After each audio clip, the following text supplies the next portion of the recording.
Hello，大家好，今日教大家點樣指導小朋友使用我哋嘅機械人。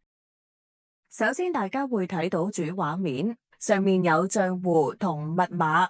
輸入賬戶密碼前，大家需要留意嘅係右下角呢一個數字，呢個數字代表系統資料有冇上傳。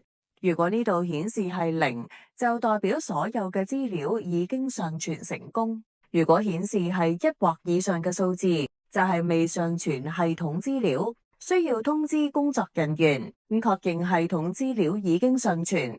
我哋就可以輸入賬戶同密碼，輸入之後點擊登入，進入系統，選擇當日需要用嘅場景，就可以開始遊戲啦。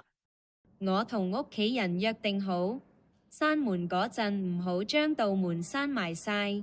每一頁睇完，可以點擊右上角嘅小三角，進入下一頁。遊戲中間會有問答環節，題目會自動播放。我同爹哋媽咪約好咗啲咩？等待3秒後會出現開始錄音按鈕，但係如果你想再聽一次，可以撳咗上角嘅喇叭符號。我同爹哋媽咪約好咗啲咩？大家到時候就提醒小朋友撳落去，然後就可以開始錄音回答。錄音嘅時候要留意收音嘅位置，位於機械人嘅額頭位置。道門唔好閂埋晒。錄音之後需要最長等待10秒，就能夠將數據上傳至雲端，然後會透過人工智能技術進行答案分析，可能需要提醒小朋友要有耐心咁等待。錄音嘅時候，小朋友可能會太大聲或者係太細聲，可以提醒佢哋作答嘅時候慢慢嚟。可唔可以陪住我？你啱咗啦，好叻啊！請你跟我讀一次，可唔可以陪住我？小女孩好驚，唔敢自己一個人。唔緊要，你得嘅，試下慢慢咁讀一次。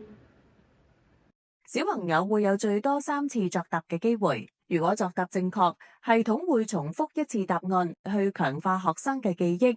如果小朋友作答3次都係錯誤，系統會自動提供建議答案，機械人會透過人工智能技術分析答案。當學生作答完成之後，我哋都會提供建議答案。一個特別嘅地方就係作答嗰陣會使用口語，顯示嘅時候就會使用書面語，目的係更接近日常上堂或者社區交流嘅語言模式。因為我哋平時交流或者學習經常口語同書面語轉換，每完成一個環節，機械人會根據表現情況計分。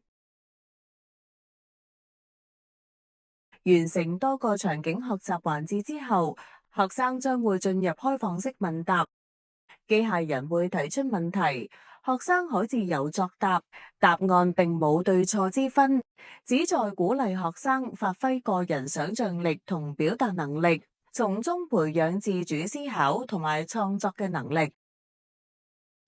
第2題，你會用邊樣嘢嚟照返光間房啊？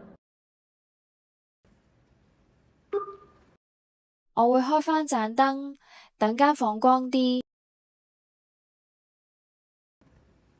你啱咗啦，我知道你一定得嘅。小朋友完成咗一個場景之後，機械人最後會唱歌跳舞，鼓勵小朋友繼續努力嘗試。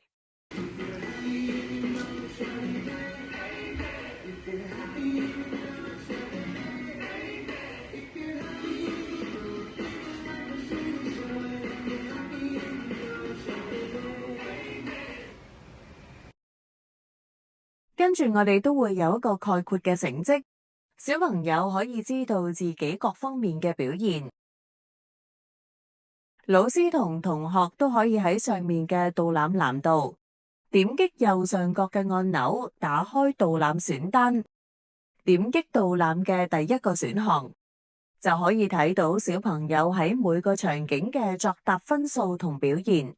老師都可以喺設定頁面按需要調整音量、語速同埋錄音時間等設定，以配合唔同學生嘅學習節奏，調整機械人嘅回應方式。